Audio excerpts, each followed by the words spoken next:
ದಿನೇಶ್ ಗುಂಡೂರಾವ್ ಅವರು ಕಾಂಗ್ರೆಸ್ ಅಭ್ಯರ್ಥಿಯ ಪರವಾಗಿ ಅಸೂಟಿ ಅವರ ಪರವಾಗಿ ತಮ್ಮ ಪ್ರಚಾರ ಕಾರ್ಯವನ್ನು ನಡೆಸ್ತಾ ಇದ್ದಾರೆ. ಸರ್ ಹೆಂಗಿದೆ ಸರ್, ಫೈಟ್ ಇದೆಯಾ? ಕರ್ನಾಟಕದಲ್ಲಿ ಒಳ್ಳೆ ರಿಸಲ್ಟ್ ಇದೆ, ಧಾರವಾಡದಲ್ಲೂ ಒಳ್ಳೆ ರಿಸಲ್ಟ್ ಇದೆ. ಪ್ರಹ್ಲಾದ್ ಜೋಶಿ ಅವರು ಹೇಳ್ತಾರೆ 4 ಲಕ್ಷ ಓಟದ ಅಂತರದಿಂದ ನಾನು ಗೆಲ್ತೀನಿ ಅಂತ. ಜೋಶಿ ಅವರು ಕರ್ನಾಟಕ ಹಿತವನ್ನು ಕಾಪಾಡಲಿಲ್ಲ, ರಾಜ್ಯದ ಪರವಾಗಿ ಏನು ವಕಾಲತ್ ವಹಿಸಲಿಲ್ಲ, ಬರ ಪರಿಹಾರ ಕೂಡ ಕೊಡಿಸೋದಕ್ಕೆ ಅಸಮರ್ಥ ಸಚಿವರು ಅಂತ ಹೇಳಿದ್ರೆ ಪ್ರಹ್ಲಾದ್ ಜೋಶಿ ಅವರು ಹಿಂದೂ ಮುಸ್ಲಿಮು ದ್ವೇಷದ ಭಾಷಣ ಬಿಟ್ಟರೆ ಬೇರೆ ಏನು ಹೇಳ್ತಾ ಇಲ್ಲ, ಬರೀ ಸುಳ್ಳನ್ನು ಹೇಳ್ಕೊಂಡು ತಿರುಗಾಡ್ತಾ ಇದ್ದಾರೆ. ಇವತ್ತು ದೊಡ್ಡ ರೀತಿಯಾಗಿ ಇವತ್ತು ಕಾಂಗ್ರೆಸ್ ಪಕ್ಷದ ಪರವಾಗಿ ಜನ ಆಶೀರ್ವಾದ ಮಾಡ್ತಾರೆ. ದೊಡ್ಡ ಒಂದು ಇತಿಹಾಸ ಸೃಷ್ಟಿಯಾಗುತ್ತೆ ಕರ್ನಾಟಕದಲ್ಲಿ. ಎಸ್ ವೀಕ್ಷಕರೇ, ಗ್ಯಾರಂಟಿ ನ್ಯೂಸ್ ಧಾರವಾಡ ಲೋಕಸಭಾ ಕ್ಷೇತ್ರದಲ್ಲಿ ಇದೆ. ಕಾಂಗ್ರೆಸ್ ಅಭ್ಯರ್ಥಿ ತಮ್ಮ ಪ್ರಚಾರ ಕಾರ್ಯವನ್ನು ನಡೆಸ್ತಾ ಇದ್ದಾರೆ. ನಾವು ಧಾರವಾಡ ಲೋಕಸಭಾ ಕ್ಷೇತ್ರದ ಗ್ರೌಂಡ್ ರಿಪೋರ್ಟ್ ಅನ್ನು ನಿಮ್ಮ ಮುಂದೆ ಇಡ್ತಾ ಇದ್ದೀವಿ. ದಿನೇಶ್ ಗುಂಡೂರಾವ್ ಅವರು ನಮ್ಮೊಂದಿಗೆ ಇದ್ದಾರೆ. ದಿನೇಶ್ ಗುಂಡೂರಾವ್ ಅವರು ಕಾಂಗ್ರೆಸ್ ಅಭ್ಯರ್ಥಿಯ ಪರವಾಗಿ ಅಸೂಟಿ ಅವರ ಪರವಾಗಿ ತಮ್ಮ ಪ್ರಚಾರ ಕಾರ್ಯವನ್ನು ನಡೆಸ್ತಾ ಇದ್ದಾರೆ. ಸರ್ ಹೆಂಗಿದೆ ಸರ್, ಫೈಟ್ ಇದೆಯಾ? ಫೈಟ್ ಅಲ್ಲ, ನಾವು ಗೆಲ್ಲುವಂಥ ಎಲ್ಲ ಲಕ್ಷಣಗಳಿದೆ, ಬಹಳ ಇಂಪ್ರೂವ್ಮೆಂಟ್ ಆಗಿದೆ.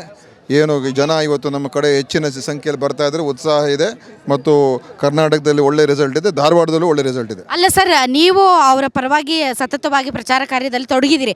ಬಟ್ ಪ್ರಹ್ಲಾದ್ ಜೋಶಿ ಅವರು ಹೇಳ್ತಾರೆ 4 ಲಕ್ಷ ಓಟದ ಅಂತರದಿಂದ ನಾನು ಗೆಲ್ತೀನಿ ಅಂತ. ನೋಡಿ, ಅದು ಯಾವುದೋ ಒಂದು ಸಂದರ್ಭದಲ್ಲಿ ಆಗಿತ್ತು, ಜನ ನಂಬಿದ್ರು BJPನ ಏನೋ ದೊಡ್ಡ ಸಾಧನೆ ಮಾಡ್ತಾರೆ ಅಂತ. 10 ವರ್ಷ ಆದಮೇಲೆ ಏನೂ ಮಾಡಿಲ್ಲ.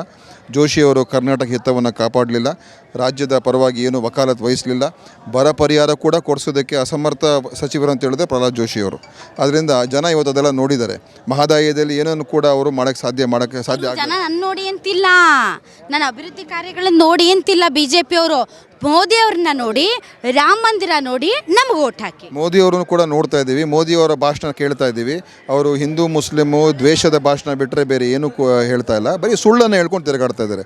ಮೋದಿಯವರು 10 ವರ್ಷದ ಸಾಧನೆ ಹೇಳಬೇಕಾಗಿತ್ತು, ಜನರಿಗೆ ಅಚ್ಚೇ ದಿನ ಕೊಟ್ಟಿದ್ದೀನಿ ಅಂತ ಹೇಳಬೇಕಾಗಿತ್ತು. ಹರ್ ಜಲ್ ಕೊಟ್ಟಿದ್ದೀನಿ, ಶೌಚಾಲಯ ಮುಕ್ತ ಭಾರತವನ್ನು ಕೊಟ್ಟಿದ್ದೀನಿ. ಮುಕ್ತ ಭಾರತ ಇವತ್ತೇನು ನೋಡಿ, ಯಾವ ಸೇಫ್ ಅದೇ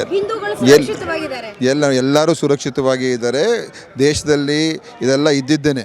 ಶೌಚಾಲಯ ಕಟ್ಟಿರುವಂಥದ್ದು ಏನು ಮೋದಿಯವರು ಬಂದ ಮೇಲೆ ಕಟ್ಟಿದ್ದಾರಾ? ಎಲ್ಲ ಹಿಂದಿನ ದಿವಸ ಎಲ್ಲರೂ ಕೂಡ ಕಟ್ಟಿದ್ದಾರೆ ಮತ್ತು ಇವರು ಕೂಡ ಅದರಲ್ಲಿ ಸ್ವಲ್ಪ ಕೆಲಸ ಮಾಡಿರ್ಬೋದು. ಅದು ಬಿಟ್ಟರೆ ದೊಡ್ಡ ಸಾಧನೆ ಏನು ಹೇಳಿ?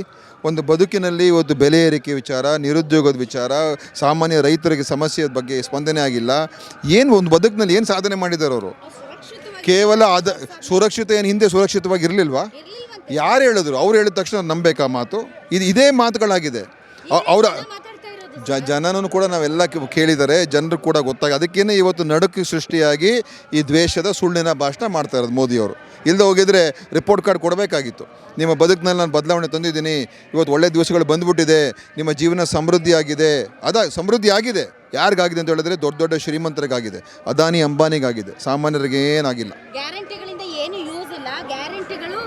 ನೀವು ಕೇಳಿ, ಜನರಿಗೆ ಹೋಗಿ ಕೇಳಿ, ಎಲ್ಲ ಜನರಿಗೆ ಹೋಗಿ ಕೇಳಿ, ಗ್ಯಾರಂಟಿ ಯಾರು ಆ ಥರ ನೋಡಿ.